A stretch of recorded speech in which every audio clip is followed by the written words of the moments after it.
Have you noticed that Google is back to secretly installing apps on Android smartphones and tablets again?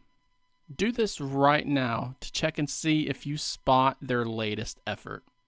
We're going to open up the Settings app, dive into the Apps section, make sure that you've enabled the Show System Apps option, and then search for the word Verifier. If you see an application named Android Developer Verifier, then they've done it to you as well. And today, I'm going to show you how to both disable and uninstall the application from the default user account on Android.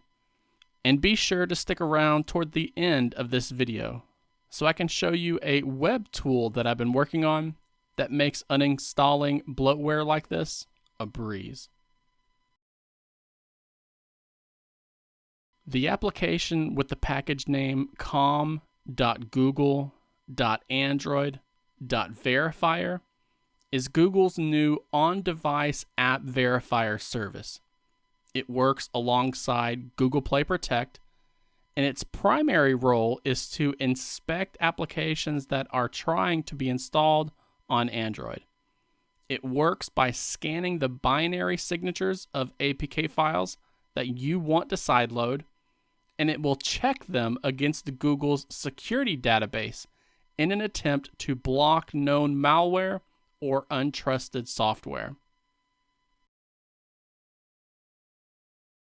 The easiest way that we can get rid of the Android Developer Verifier app is to simply disable it.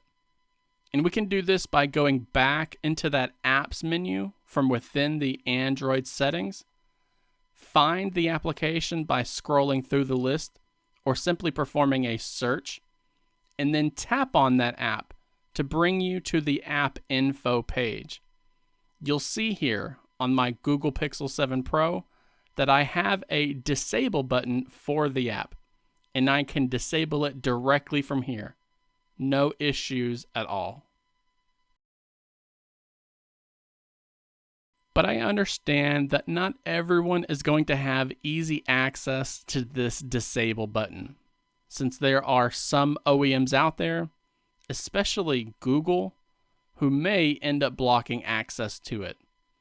So in situations like this, we tend to resort to using ADB and fastboot tools to remove bloatware apps like this. And removing the app in this way does require you to have developer mode enabled. And it does require you to enable USB debugging mode, because we need our PC to be able to communicate with the phone to send that uninstall command. Now, I'll have links to guides that show you how to do all of this, but feel free to let me know in the comments section below if you're having any difficulty with this part of the video. You can download ADB and fastboot tools from the website tinyadb.com, and once it's downloaded, go ahead and extract the zip file. Jump into the new folder that it creates, and we're going to open up a terminal, a Windows PowerShell, or a command prompt from within the same folder as these files. Now let's connect the phone to the PC with a USB cable, and in that command prompt, we're going to type out the command fastboot space devices. Now you may get a USB debugging prompt that appears on the phone, and if you do, be sure to grant access so that our computer can talk with the Android smartphone. You want to make sure that it returns a serial number of the phone that's connected to the PC. That way you know that there's a successful connection between the two. If you don't get a response like this, then you're going to be dealing with a USB related issue, which could mean that you need to try another USB port on your PC, or it could mean that you need to try another USB cable. It could also mean that you need to install the proper USB drivers from the OEM who made your device, and then try this again. When you do get a proper response though, Then you're ready to execute the command adb shell. This will bring you to a different looking prompt, and it's a prompt that has the code name for your device. And from here, this is where you're going to type the command pm uninstall --user --0 com.google.android.verifier.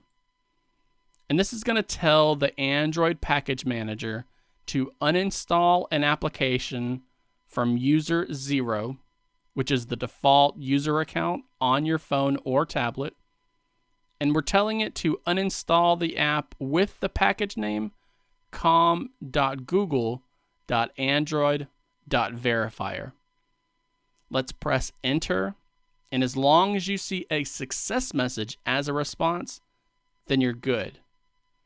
Now, I have seen that some Android 17 firmwares are now blocking this specific command. So if that's the case for you, then be sure that you're subscribed to this channel, because I'll be doing a dedicated video that details the new method, since Google ended up changing the way ADB is able to uninstall and disable system apps on Android 17. For everyone else, you can swipe away that settings app from your recents page and then check for the app again. You either won't be able to find it at all, or you'll see it tell you that the app is not installed for this account. Either way, that means the app cannot be launched, and that means the Android file system is not allowed to load it in the background either. While these are Android's official ways that we are able to remove bloatware like this, I do have to say that because com.google.android.verifier is classified as a core system component, that means it's going to be tied to Google Play services. And just because we disabled the app or we removed it from the active user profile, that doesn't mean that the APK itself is going to be blocked forever. Core Google Play service background tasks like system over-the-air updates or even automated background maintenance may automatically re-enable or restore the Android Developer Verifier application without explicit user consent. Removing this app provides greater visibility and control over background services that are able to run on your device, but you should be aware that disabling this app alone may not bypass all security enforcement or server-side app checks. We may even see newer Android releases delegate some of these Google Play Protect and Safety Net integrity verification functions directly to Google Play services.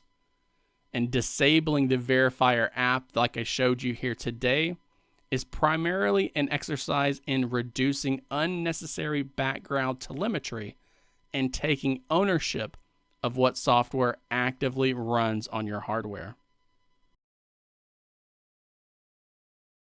If you're not a fan of executing ADB commands in a terminal window, then I want to point you to a website that I've been working on. It's called adb.com.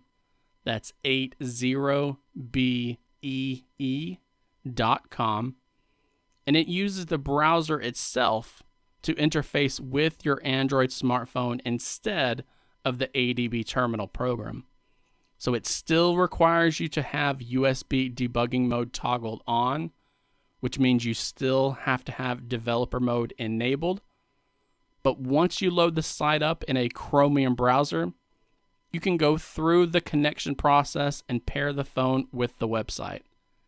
Then dive into the App Manager section.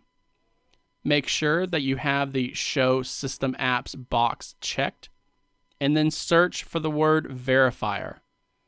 That will filter out all of the other apps that you have installed, And then we can disable or uninstall the app from here, which will prevent you from having to type anything into a command prompt at all.